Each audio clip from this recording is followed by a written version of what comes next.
कोमलं पूजयन् वेणुं श्यामलोऽयं कुमारकः वेदवेद्यं परं ब्रह्म भासतां हृदये मम कूजन्तं राम रामेति मधुरं मधुराक्षरम् आरुह्य कविताशाखां वन्दे वाल्मीकिकोकिलं निगमकल्पतरोर्गलितं फलं शुकमुखादनचन्द्रवसंयुतं पिबत भागवतं रसमालयं मुहुरहो रसिका भुवि भावुकाः शृणुयादपि सुगीचेन तरोरपि सैपुना अमानिना मानदेन कीर्तनीय सदा हरि नारायणाखिलगुरो भगवन् नमस्ते शिवाय नमः शिवलिंगाय नमः तन्मे नमः श्रीसंकल्पमस्तु सर्वे भवन्तु सुखिनः नारायण। प्रवचन होगा या प्रश्नोत्तर? नारायण। मुझे हिंदू राष्ट्र नेपाल में आकर बहुत प्रसन्नता है। भगवान पशुपतिनाथ के श्री चरण कमलों में बार बार नमस्कार है। सज्जनों, जीवस्य तत्व जिज्ञासा श्रीमद्भागवत का संदेश है। जीविका की उपेक्षा मत कीजिए, परंतु ध्यान रखिए जीविका जीवन के लिए हो, जीवन जीविका के लिए ना हो। जीवन हो जीवन धन ईश्वर की प्राप्ति के लिए। जीविका है जीवन के लिए, जीवन है जीवन धन ईश्वर की अभिव्यक्ति या प्राप्ति के लिए। एक संकेत करना चाहते हैं। विश्व में बहुत से ईश्वरवादी हैं। ईश्वर के अस्तित्व को स्वीकार करना सौभाग्य की बात है, परंतु वेदों के अनुसार, वेदों के शिववाद उपनिषद के अनुसार जिस ईश्वर की सिद्धि होती है उस ईश्वर की चमत्कृति अद्भुत है। वेदांत प्रस्थान के अनुसार सच्चिदानंद स्वरूप सर्वेश्वर जगत का निमित्त ही नहीं अपितु उपादान कारण भी है। जगत बनाता भी है, जगत स्वयं बनता भी है। तदैक्षत सैक्षाचक्रेषु कामयत बहुश्यां प्रजायया तदात्मानं स्वयमकुरुत सर्वं खलुदं ब्रह्म। इन वचनों के अंशीकरण से यह तथ्य सिद्ध है। ब्रह्मसूत्र के अनुसार प्रकृति प्रतिज्ञा दृष्टान्तानुपरोधात् वेदांत वेद परमात्म तत्व निमित्त ही नहीं अपितु प्रकृति अर्थात उपादान कारण भी सिद्ध है। व्याकरण के अनुसार जन कर्तु प्रकृति ही एक ही तत्व उपादान और निमित्त दोनों ही सिद्ध है। हमने संकेत किया। इससे अधिक उदार सिद्धांत क्या होगा? सच्चिदानंद स्वरूप परमात्मा ही अपनी शक्ति अचिंत्य माया के रूप से नाम रूप कर्मात्मक प्रपंच के रूप में अभिव्यक्त होते हैं। एक सच्चिदानंद तत्व ही अपनी शक्ति प्रकृति के रूप से जीव जगत और ईश्वर तीनों रूपों में उल्लसित है। अतः हम सबको आत्मस्वरूप ही समझते हैं। यह उदात्त सिद्धांत है। महोपनिषद के अनुसार वसुधैव कुटुम्बकम, हमारा आपका जो जीवन है वसुधैव कुटुम्बकम की व्याख्या है। थोड़ा विचार करें, वसुधैव कुटुम्बकम किस प्रकार सिद्ध है? माता के गर्भ से जेठ सहित हम लोग उत्पन्न हुए हैं। जरायु प्राणी सिद्ध होते हैं। मनुष्य भी जरायु प्राणी सिद्ध है। माता के गर्भ में जेठ का मौलिक रूप अंडा होता है। अंडा के मूल में स्वेद अर्थात जन्मवीर का सम्मिलित स्वरूप होता है। स्वेद का मूल है उद्भिज्य प्रकार मनुष्य शरीर का अवलोकन करें तो सर्वात्म भाव की सिद्धि होती है। वसुधैव कुटुम्बकम की व्याख्या हमारा आपका जीवन सिद्ध होता है। स्वप्नावस्था में हम मनसिज प्राणी हो जाते हैं। आत्म चैतन्य से अधिष्ठित आत्मनिर्मित मन ही वासना की प्रगल्भता से स्वप्न प्रपंच के रूप में उल्लसित होता है। स्वप्न में व्यवहार साधने के लिए जो हमको शरीर प्राप्त होता है वह आत्म चैतन्य से अधिष्ठित मनोमात्र होता है, असत्य धातुमय होता है। स्वप्नावस्था में एक ऐसा दिव्य शरीर व्यवहार संपादन के लिए हमको प्राप्त होता है तो सत्य धातुमय नहीं होता।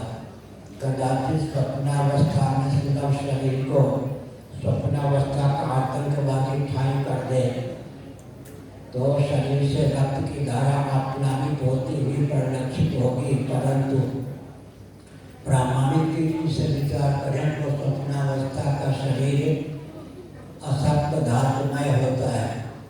वैशेषिकों के अनुसार, नैयायिकों के अनुसार तो मन अभौतिक है, तो मनोमय शरीर जो हमको स्वप्न में सुलभ होता है अभौतिक भी सिद्ध होता है।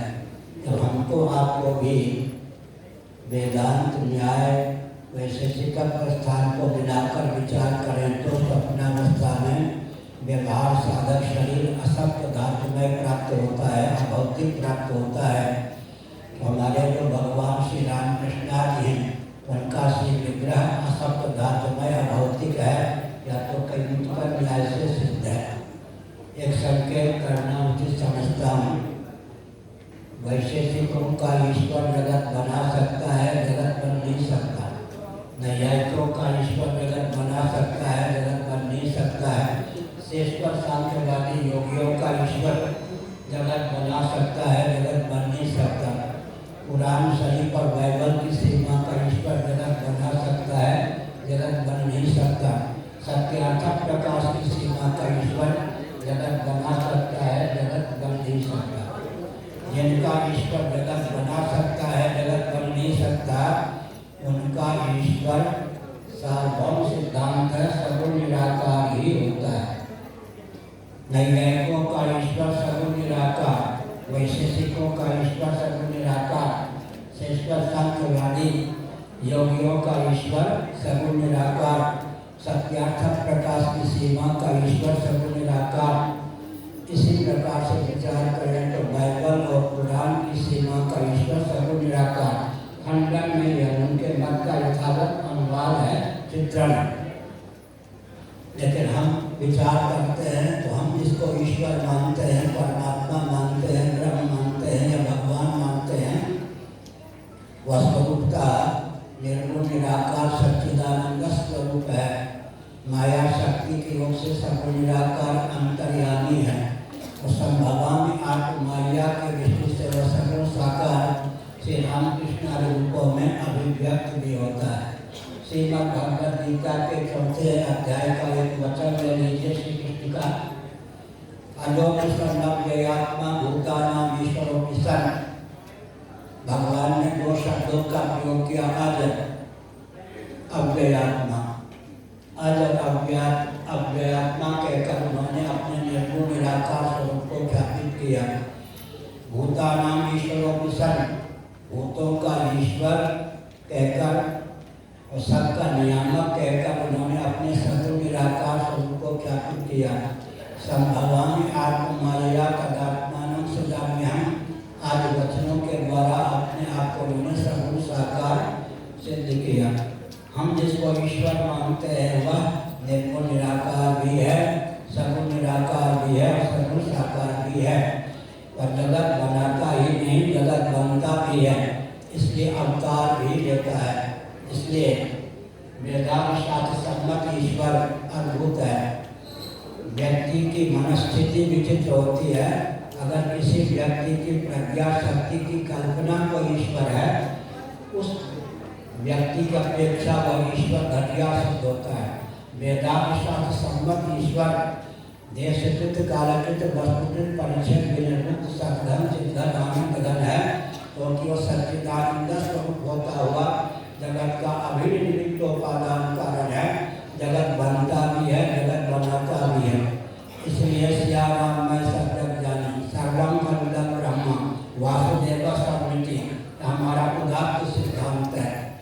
एक संकेत करना हम उचित समझते हैं। हमको आपको यह स्थूल शरीर प्राप्त है, इसमें विचित्रता क्या है?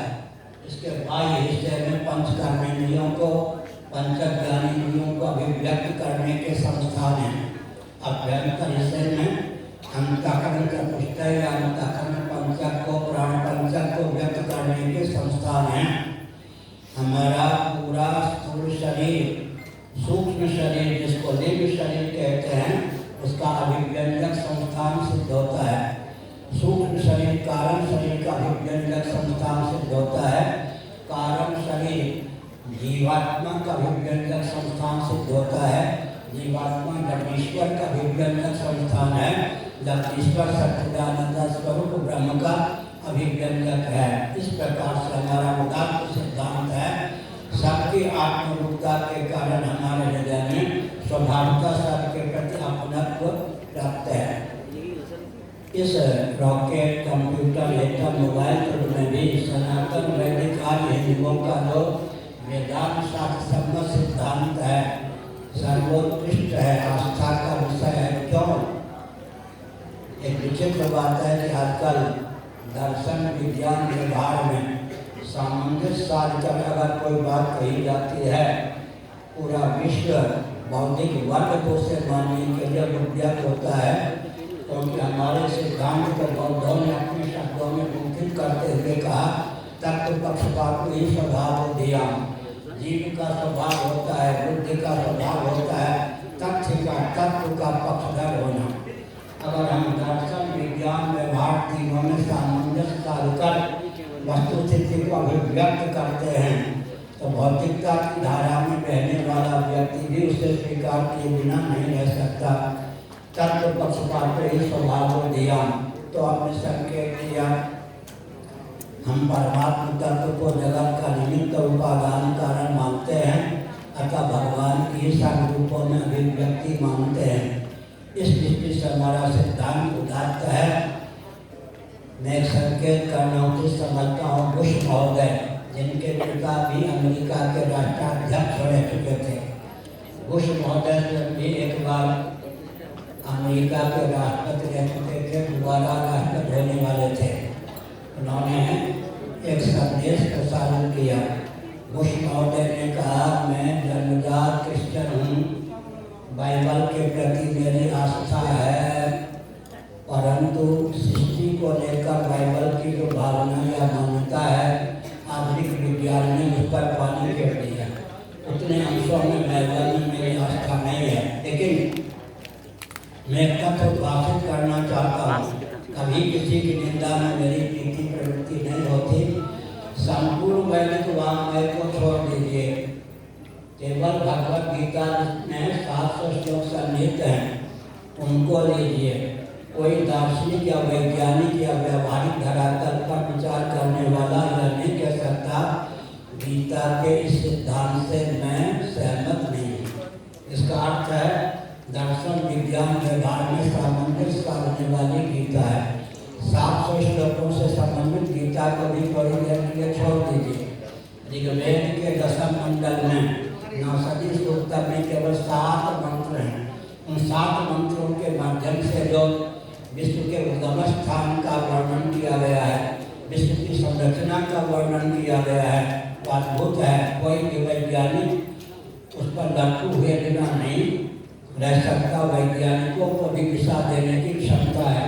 अब तक के प्रवचन का सारांश हुआ कि दर्शन विज्ञान व्यवहार तीनों में सामंजस्य साधकर जो तथ्य प्रकाशित किया जाता है, पूरा विश्व उस पर लटू हुए बिना नहीं रह सकता। जितने बुद्धिजीवी हैं, विचारक हैं, सब उसको स्वीकार करने के लिए उत्सुक होते हैं। एक संकेत करना उचित समझता हूँ, सनातन वैदिक आर्य हिंदुओं का वेदांत शास्त्र सम्मत परंपरा प्राप्त भोजन विज्ञान, कृषि विज्ञान, वस्त्र विज्ञान, इसी प्रकार शिक्षा, स्वास्थ्य, यातायात, त्योहार, रक्षा, सेवा, न्याय और विवाह का विज्ञान सर्वोत्कृष्ट है। व्यावहारिक धरातल पर भी सनातन वैदिक आर्य हिंदुओं का सिद्धांत सर्वोत्कृष्ट है। लोक को सार्थक करने की क्षमता इसमें है और लोक को सार्थक करने की क्षमता है और परमात्मा तत्व को प्राप्त कराने की क्षमता भी इसमें सम्मिलित है। वैशेषिक दर्शन के दूसरे सूत्र के अनुसार यह तो अभ्युदय निश्चय सिद्धि धर्म, जिससे अभ्युदय की सिद्धि हो, निश्चय की सिद्धि हो, अर्थात भोग और अपवर्ग दोनों की सिद्धि हो, उसका नाम धर्म है। एक संकेत करना आवश्यक है। योग दर्शन का एक सूत्र है, शब्द ज्ञानम पातिवत्यो विकल्पा, बंध्या पुत्र शब्द ही होता है, उसका अर्थ कुछ नहीं होता। कोई व्यक्ति विशेष बंध्या पुत्र नहीं होता है। इसलिए योग दर्शन का एक सूत्र है, शब्द ज्ञानम पातिवत्यो विकल्पा। इसी प्रकार मैं थोड़ा धीरे बोल रहा हूँ। धर्मनिरपेक्ष शब्द ही है, इसका अर्थ भी होता है। धीरे से इसलिए बोल रहा हूँ कि समझ में आए। विश्व स्तर पर शुद्ध क्रांति को भाषित करने की भावना से मैं हिंदू राष्ट्र नेपाल में बोल रहा हूँ।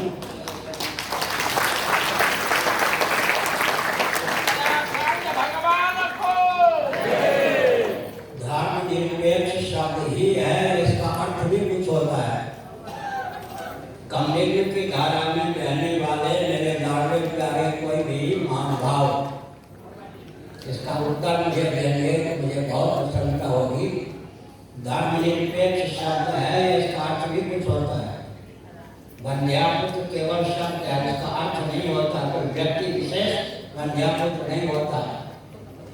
धर्मनिरपेक्ष केवल शब्द है, अर्थ भी होता है। हमारी आपकी प्रवृत्ति निवृत्ति का नियामक धर्म है या नहीं? एक प्यासा व्यक्ति पानी क्यों पीना चाहता है? एक प्यासे व्यक्ति की पानी पीने में प्रीति प्रवृत्ति का नियामक क्या है? पानी अपने गुणधर्म को नहीं त्यागेगा, जल अपने गुणधर्म का त्याग नहीं करेगा। इस आस्था के बल पर ही प्यासा व्यक्ति पानी पीने में प्रवृत्त होता है। जो कहते हैं हमें धर्म नहीं चाहिए, उनके लिए चुनौती है। कोई भी वस्तु एक क्षण के लिए भी गुणधर्म से विहीन हो जाए तो उसकी सत्ता उपयोगिता सिद्ध हो सकती है क्या? इसलिए धर्मनिरपेक्ष केवल शब्द है। कोई व्यक्ति या वस्तु एक क्षण के लिए भी धर्मनिरपेक्ष हो जाए संभव नहीं।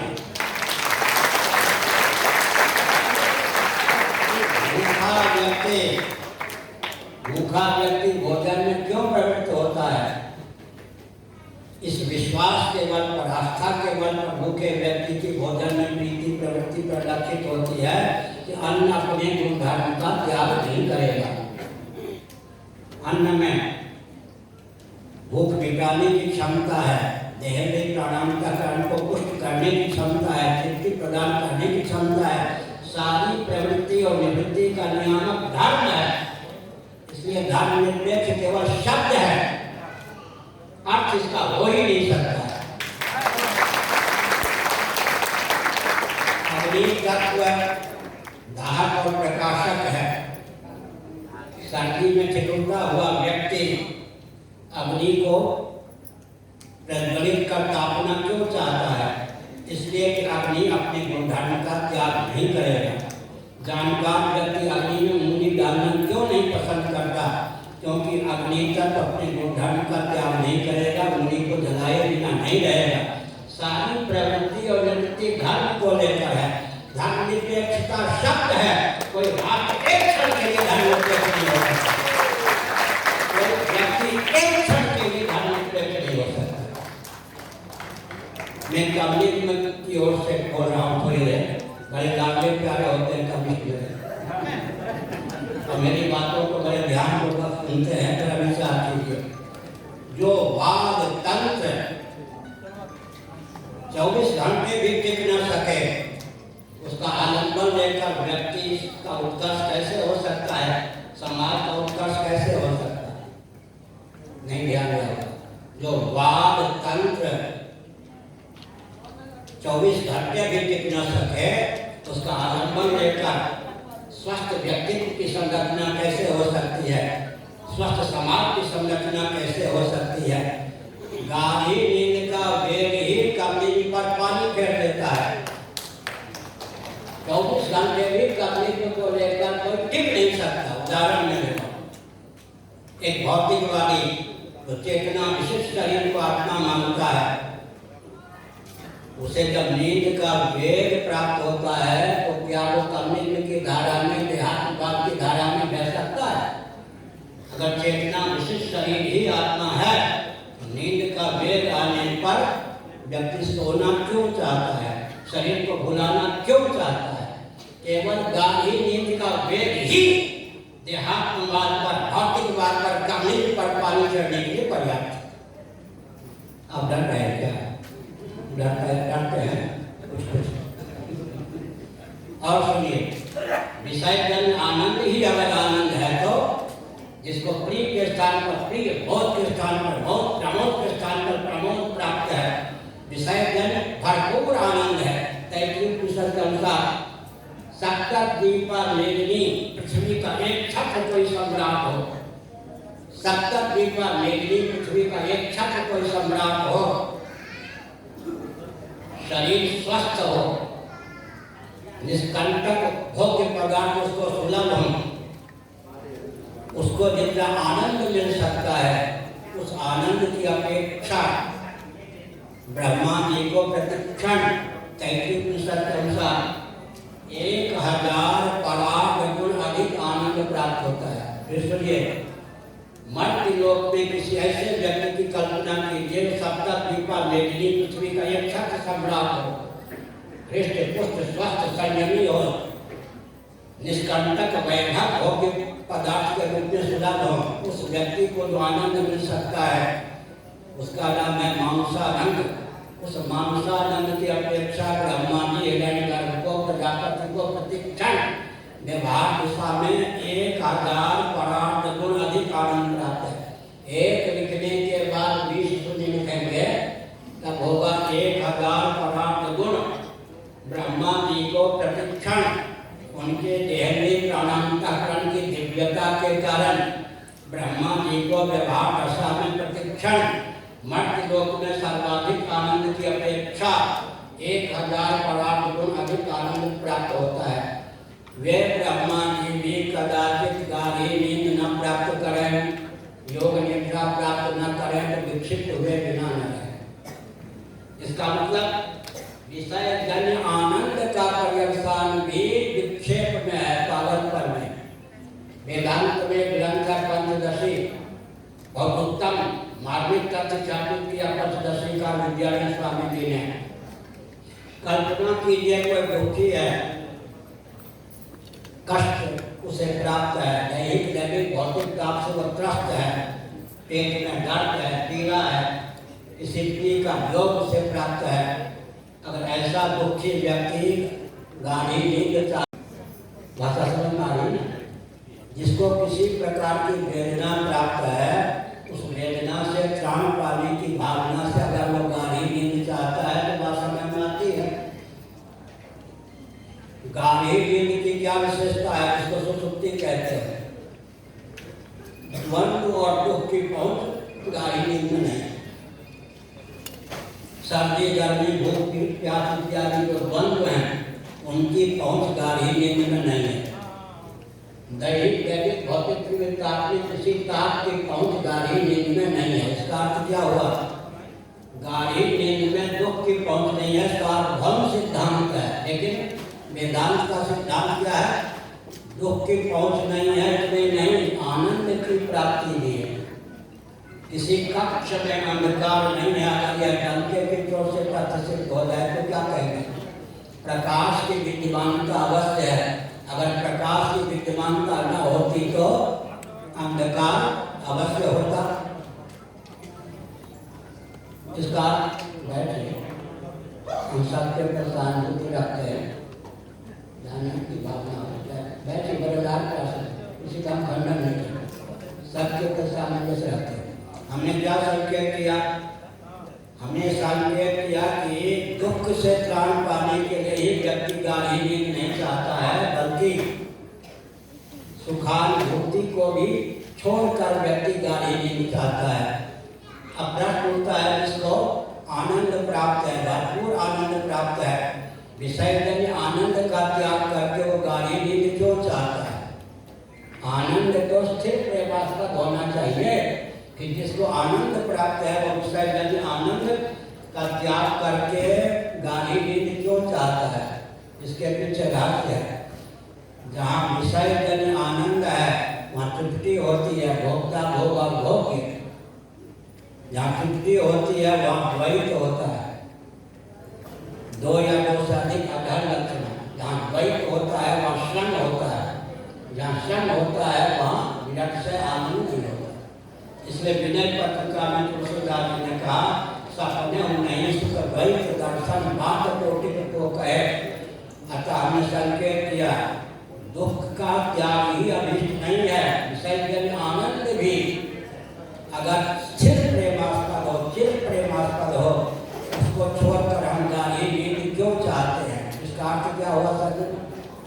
इसका अर्थ यही हुआ ना कि गाढ़ी नींद का वेग ही विषय जन्य आनंद वाद पर पानी फेर देता है, देहात्मवाद पर पानी फेर दे सकता है, देता है। 24 घंटे भी जो वाद या सिद्धांत नहीं टूटता उसका आलम्बन लेकर भव्य व्यक्तित्व समाज की संरचना कैसे हो सकती है।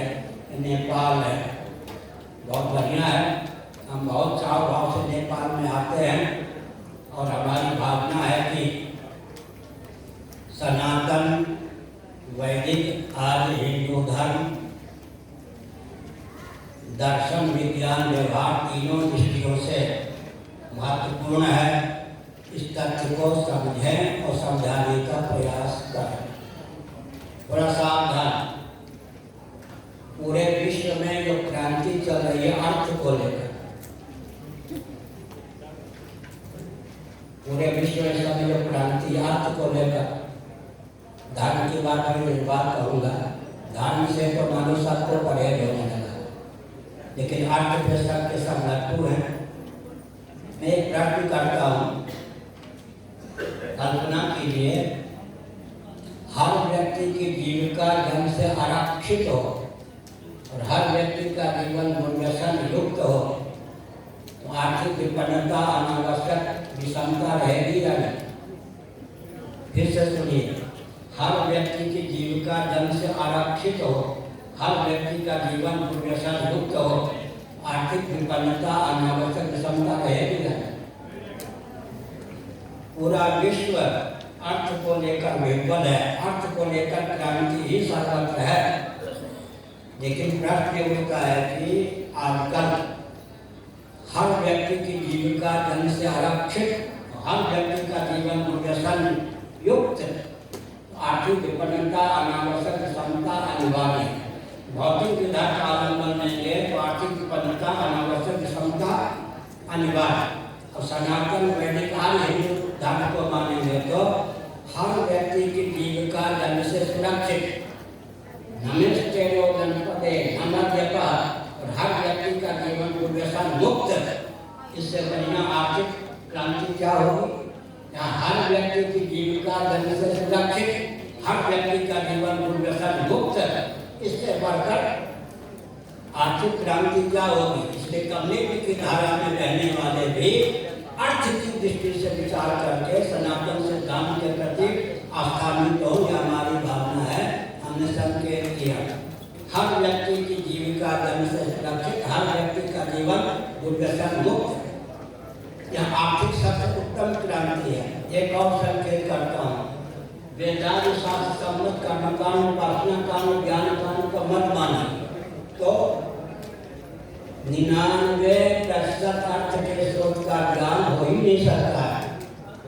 आर्थिक दृष्टि से मैं सावधान करता हूँ पूरे विश्व को, हम लोगों को अर्थ के 70% स्रोत का विज्ञान, ये तो भौतिकवादी हैं, 99% अर्थ के स्रोत का इनको ज्ञान हो ही नहीं सकता। कभी हो सकता क्योंकि वेदांत शास्त्र सम्मत कर्मकांड, उपासना कांड, ज्ञान कांड को नहीं मानेंगे, 99% अर्थ के स्रोत तिरोहित रहेंगे। 1% केवल अर्थ का स्रोत पृथ्वी, पानी, प्रकाश, पवन, आकाश के रूप में उद्बुद्ध रहेगा। लेकिन आजकल विकास को जिस ढंग से परिभाषित और क्रियान्वित किया गया है उस पर विचार करें तो 1% जो अर्थ का स्रोत है पृथ्वी, पानी, प्रकाश, पवन, वो अभी अत्यंत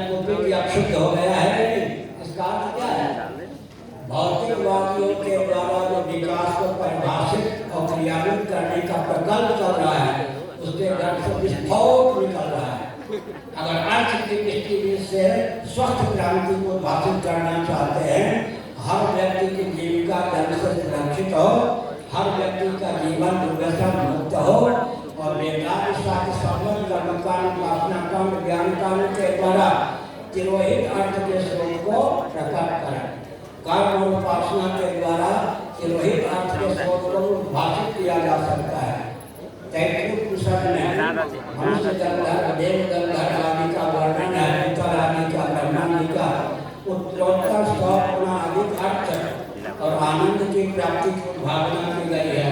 अब तक के प्रवचन का सार क्या निकला? अर्थ की दृष्टि से भी पूरे विश्व को समृद्ध बनाने के लिए वेदांत शास्त्र समूह शास्त्रों का आलम्बन लेना आवश्यक है। अगर काम की दृष्टि से विचार करें, गोत्र है, प्रवर है, वर्ण है, आश्रम है, वय है, इसका विचार करेंगे तो किसी की बहु व्यक्ति पर किसी की दृष्टि जा ही नहीं सकती। काम की दृष्टि से भी यही सबसे उत्तम मार्ग है, वर्णाश्रम हिंदू धर्म। अगर काम की दृष्टि से विचार करें तो आजकल पूरे विश्व को क्यों है? अगर वर्ण व्यवस्था को मानेंगे तो 1 लाख विश्व खड़ी कर दें, सनातन धर्मी वर्ण को देखेगा, आश्रम को देखेगा, वय को देखेगा, गोत्र को देखेगा, प्रवर को देखेगा, किसी की बहु व्यक्ति पर किसी की दृष्टि जा ही नहीं सकती। दुष्यंत भी कौन गए? ऋषि के आश्रम, ऋषि भी का ब्रह्मचारी थे। उस समय संधारी के चयन के लिए गए थे। एक विश्व सुंदरी बालिका उनकी कुटिया के बाहर खेलती हुई दिखाई पड़ी। शकुंतला के रूप पर दुष्यंत जी का चित्त मोहित हुआ। उन्होंने कहा कि ब्राह्मण धर्म करना होती और क्षत्रिय का मन इस पर नष्ट नहीं होता। मेनका के धर्म से उत्पन्न हुई थी विश्वामित्र के, तेज से उसमें विश्वामित्र क्षत्रिय बाबा बने थे। इसका क्या हुआ? काम की दृष्टि से भी विचार करें तो सनातन वैदिक आदि हिंदू धर्म से आपको सिद्ध होता है। धर्म को लेकर एक विचित्र सुप्रीम कोर्ट की नकल करके मानवता न्यायालय की अपनी आचार्य होती है, उसकी भाषा अलग होती है। हिंदू धर्म नहीं है, हिंदू विचारधारा। अभी सुप्रीम कोर्ट ने कहा था धर्म की रक्षा के लिए हिंदू धर्म नहीं है, हिंदू विचारधारा। बाल ठाकुर आदि ने भी यही कहा था, सुंदर जी ने भी यही कहा था। थोड़ा विचार कर लीजिए, धर्म शब्द को सुनकर इतनी नाराजगी क्यों? 10 मिनट और धर्म को सुनिए। धर्म के 2 रूप होते हैं, एक सिद्ध कोटि का धर्म, एक साध्य कोटि का धर्म, एक भूत कोटि का धर्म, एक भव्य कोटि का धर्म। जितने भी पार्थिव हैं पृथ्वी के कार्य इनको धारण करने वाली पृथ्वी है, पृथ्वी धर्म है। पृथ्वी को धारण करने वाला सन्निकट विशेष जल है, जल धर्म है। जल को धारण करने वाला सन्निकट विशेष अग्नि है, अग्नि धर्म है। अग्नि को धारण करने वाला सन्निकट विशेष वायु है, वायु धर्म है। धारण इस प्रकार से हमने कहा कि सब धारक परमात्मा का नाम धर्म है। सिद्ध कोटि के धर्म का खंडन कोई कर नहीं सकता। साध्य कोटि का जो धर्म है, यज्ञ दान तप व्रत वर्ण धर्म आश्रम धर्म, इनकी उपयोगिता भी अपने आप सिद्ध है। यज्ञ करना चाहेंगे, दान देना चाहेंगे तो मुट्ठी फोड़नी पड़ेगी। अपना जीवन समाज के हित के लिए धर्म का उपयोग करना पड़ेगा। व्रत करना चाहेंगे तो अमंगल का त्याग करना पड़ेगा, भोग का त्याग करना पड़ेगा, तप करना चाहेंगे सुख का त्याग करना पड़ेगा। इसीलिए हमने देखा महायज्ञेश्वर ब्राह्मणों के कई यज्ञों के द्वारा, महायज्ञों के द्वारा जीवन में दिव्यता की प्राप्ति होती है। हमने समय की सीमा में धर्म और अध्यात्म का निरूपण किया। वेदों का तात्पर्य धर्म और ब्रह्म में ही सम्मिलित है। अथा तो धर्म जिज्ञासा, अथा तो ब्रह्म जिज्ञासा। अगर धर्म और ईश्वर माने ब्रह्म जीव की चाहता जो सत्य विषय है, सच्चिदानंद तत्व, इसको स्वीकार नहीं करेंगे तो लौकिक उत्कर्ष भी प्राप्त नहीं होगा, पारलौकिक उत्कर्ष भी प्राप्त नहीं होगा, परमात्मा की प्राप्ति का मार्ग भी प्रशस्त नहीं होगा। मृत्यु जनता दुख से अतिक्रांत जीवन बना ही रहेगा। अंत में मैं संकेत करता हूँ, भौतिकवादियों को एक प्रश्न देता हूँ, अपने ज्ञान और कर्म को भौतिक विधा से उन्नत करके बता दें। जितने भौतिकवादी होते हैं इंद्रियात्मवादी होते हैं, इंद्रियों की गति केवल वर्तमान तक होती है। इसलिए अगर कोई भी व्यक्ति या तंत्र अपने ज्ञान और कर्म को विकसित करना चाहता है तो वेदांत शास्त्र सम्मत सिद्धांत को अपनाना ही पड़ेगा। अब तक के प्रवचन का सार क्या निकला? सनातन वैदिक आर्य हिंदुओं का परंपरा प्राप्त शास्त्र सम्मत भोजन, वस्त्र, आवास, शिक्षा, स्वास्थ्य, यातायात, उत्सव, त्योहार, रक्षा, सेवा, न्याय, विवाह आदि के प्रकल्प, रॉकेट, कंप्यूटर, एकदम मोबाइल उपकरण भी सर्वोत्कृष्ट है। पारलौकिक उत्कर्ष का मार्ग भी सनातन विधा से ही संभव है और जीवन काल में भगवत प्राप्ति का मार्ग भी वेदांत शास्त्र को स्वीकार करने पर ही संभव है।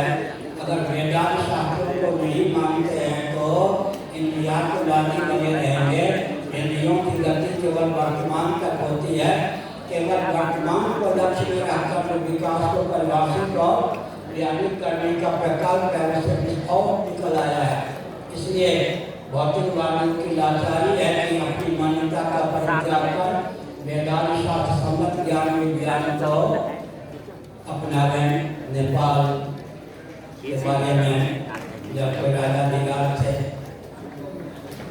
नदी से बोल रहा हूँ, मैंने पुरी में सिंघाद्वार से जगन्नाथ जी के मंदिर के बाहर से लेकर गुड़ीचा मंदिर तक सातपुर बन से जन्म निकलवाया नेपाल हिंदू।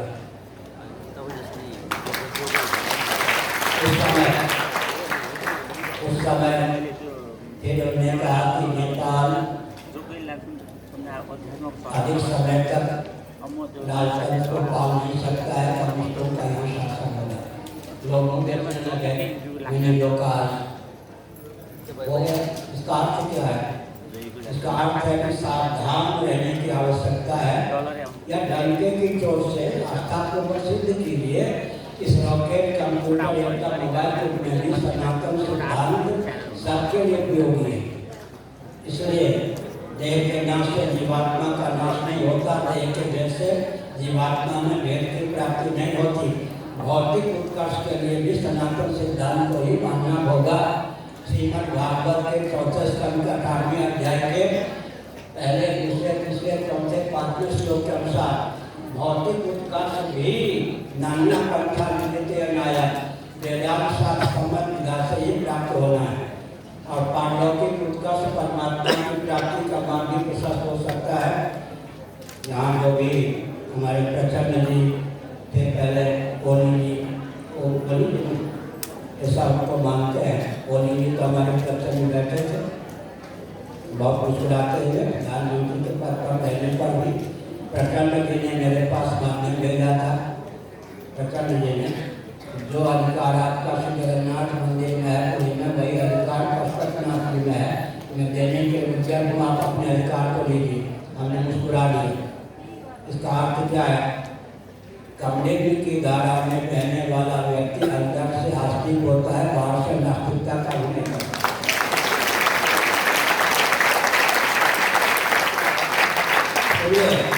यहाँ लोग कितने हैं अंदर से आस्तिक हैं। महाराष्ट्र में ब्राह्मण लोग को दाने इत्यादि कभी के घर में खुद देवी देवता का पूजन करते। बंगाल में बाहर से कमरे निकालने करते अंदर का काली आदि के उपासक है। इसलिए कोई भी कम्युनिटी की धारा में बहने वाला पूरा आस्तिक होता है, बाहर से अभिनय करता है। अच्छा हो कि जैसा अंदर से है वैसे बाहर से अभिनय करता है। और अगर कोई उनको लगता है सनातन सिद्धांत को मानने पर व्यक्ति और समाज का विकास अवरुद्ध हो जाएगा, लाठी गोली बम आदमी लेकर मैं चलता हूँ, आकर विचार कर भाई प्यार बहुत ही अपने पूर्वक मैं उनसे बात करूँगा। अगर लगता है सनातन सिद्धांत को मानने पर भौतिक उत्कर्ष बाधित होगा तो विचार करें।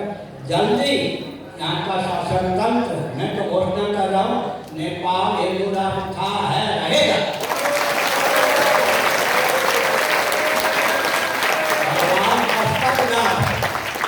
भगवान पशुपतिनाथ के वरद हस्त के नीचे नेपाल है, हिंदू राष्ट्र था, है, रहेगा। लेकिन यहाँ का शासन तंत्र ये नास्तिकता का उल्लेख छोड़े, बहुत अच्छा से मिलेगा उसको, वो डंके की चोट से कहे भौतिक उत्कर्ष के लिए भी हिंदू राष्ट्र होना नेपाल के लिए अनिवार्य है।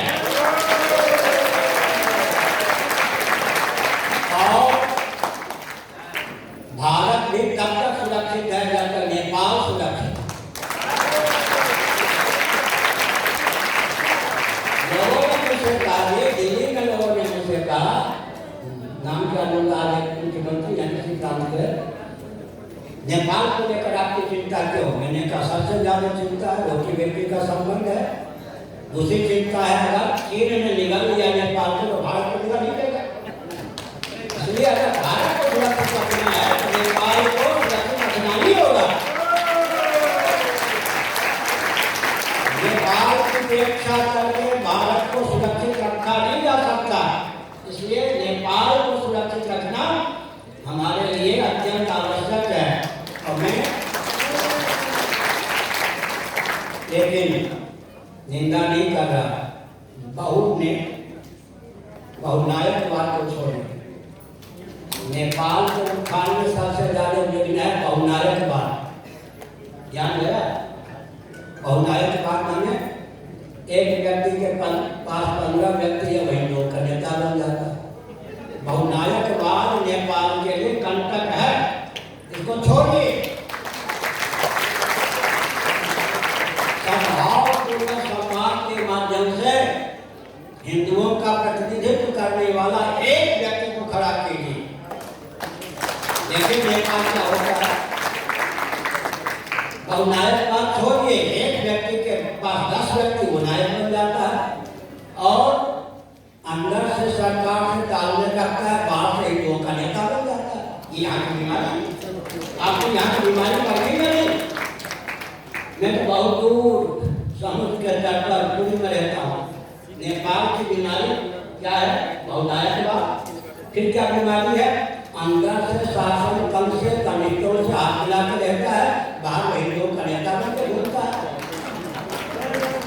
ये दो कमजोरी को छोड़िए, अगर आप नहीं छोड़ेंगे नेपाल को तो मैं कम से कम पृथक नहीं छोड़ूंगा, भारत में मिलाने नहीं आया।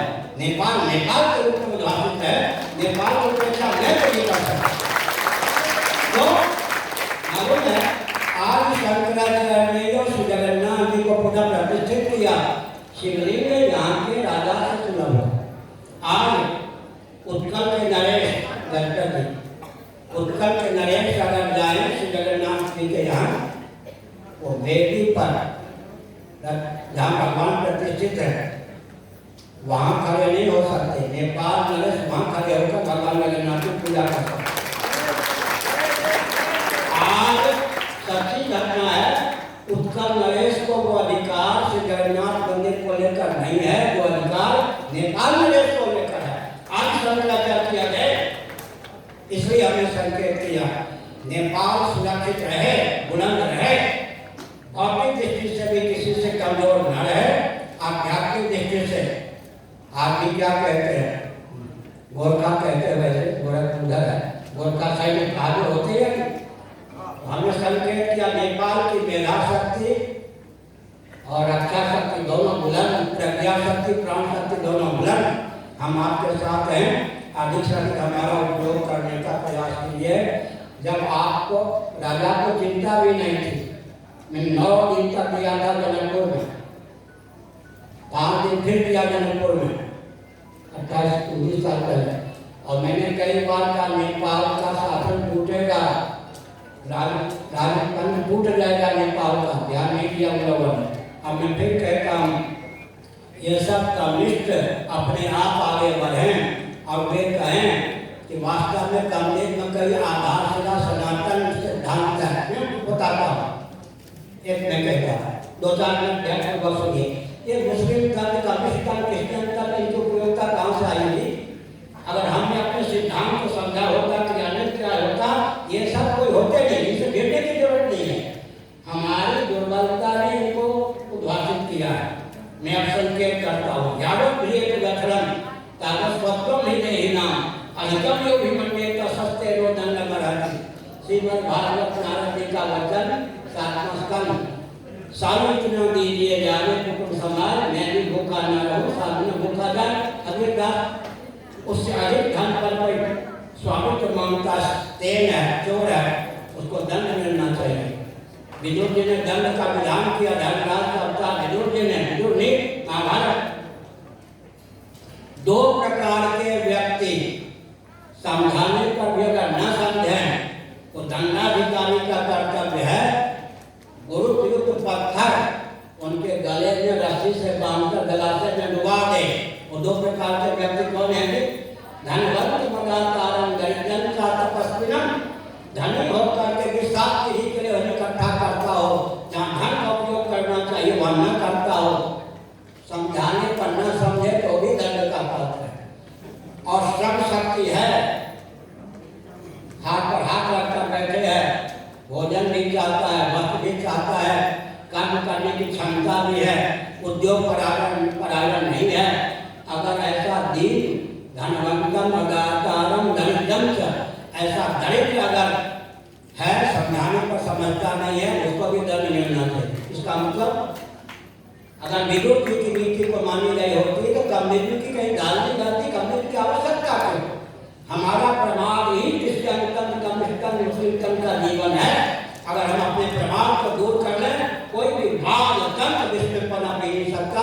हमारी कमजोरी के कारण ही ये सब तंत्र उद्भाषित हुए हैं। इनसे भेजने की आवश्यकता नहीं, अपने प्रमाद को, अपनी भूल को समझकर नष्ट करने की आवश्यकता है। श्री राम जय राम, जय जय राम, जय राम, जय राम।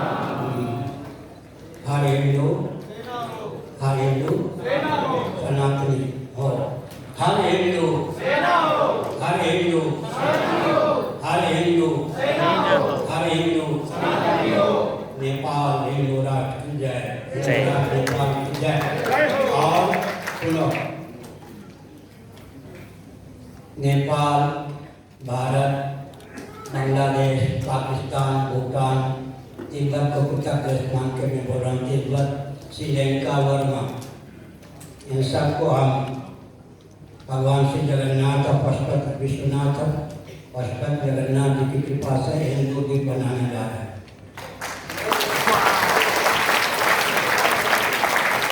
नेपाल, वर्मा, श्रीलंका, बांग्लादेश, पाकिस्तान, भूटान, तिब्बत का हिस्सा, मानसरोवर तक हम घुसेंगे चीन में। मानसरोवर हमारा है हिंदुओं का। इसलिए एशिया महाद्वीप हिंदू द्वीप होगा, उससे पहले क्या हम सब ने बताया। और भारत, नेपाल हिंदू राष्ट्र के रूप में उद्भाषित हो। अपनी ओर से तो मैं नेपाल को हिंदू राष्ट्र कहता रहा हूँ, नेपाल हिंदू राष्ट्र है। भारत के लिए मैं कहता हूँ भारत हिंदू राष्ट्र है। एशिया महाद्वीप को हिंदू द्वीप के रूप में उद्भाषित करना हमारा लक्ष्य है। लेकिन लाठी गोली बम बारूद के बल पर नहीं। थोड़ा विचार कीजिए, मोहम्मद साहब क्या सचमुच में मुसलमान थे? उनके पूर्वज क्या मुसलमान थे? ईसा मसीह क्या क्रिश्चियन थे? ये सबके पूर्वज का जाना सनातन वैदिक आज हिंदू अपने मूल को पहचानिए, मूल की ओर चलिए, मूल की ओर चलिए। सबके पूर्वज का नाम हिरण्यगर्भ के व्यक्ति श्रीमद् नारायण पर आता पुरुषोत्तम से अपने पूर्वज को पहचान कर सनातन मार्ग पर चलिए। अंत में जितने विकासवादी हैं, विकास को जिन्होंने परिभाषित किया है, उसके घर से विस्फोट निकल रहा है। विकास को लेकर मैं एक वाक्य बोलता हूँ। सृष्टि की संरचना का जो प्रयोजन है, उसका जिसको ज्ञान है वही विकास को परिभाषित और क्रियान्वित कर सकता है। सृष्टि की संरचना का जिसको प्रयोजन, सृष्टि को ज्ञान नहीं है, तो विकास को परिभाषित करेगा तो विस्फोट हो जाएगा। सृष्टि की संरचना के प्रयोजन का वर्णन कहाँ है? श्रीमद् भागवत 10वां स्कंद अध्याय 87 श्लोक 2। वेदस्तुति श्लोक 2 बुद्धिन्द्रिय मन प्राणाम जनानाम सुधातु मात्रार्थम प्रभावार्थम च कल्पनाय च महासत्य प्रारंभ में सच्चिदानंद स्वरूप परमेश्वर ने आकाश वायु तेज पृथ्वी से बनी सृष्टि की रचना की। स्थावर जंगम प्राणियों को अभुक्त कर्मों का फल भोगने के लिए नवीन कर्म करने के लिए देहनी प्राणांतकरण से युक्त जीवन प्रदान किया। पूरे विश्व को जीवन देने में समर्थ नेपाल हिंदू राष्ट्र है। हिंदू राष्ट्र को भाषित हो संविधान की सीमा में भारत नेपाल हिंदू राष्ट्र है। भारत हिंदू राष्ट्र नेपाल भी हो तिब्बत भी हो पूरा एशिया महाद्वीप हिंदू महाद्वीप के रूप में भाषित हो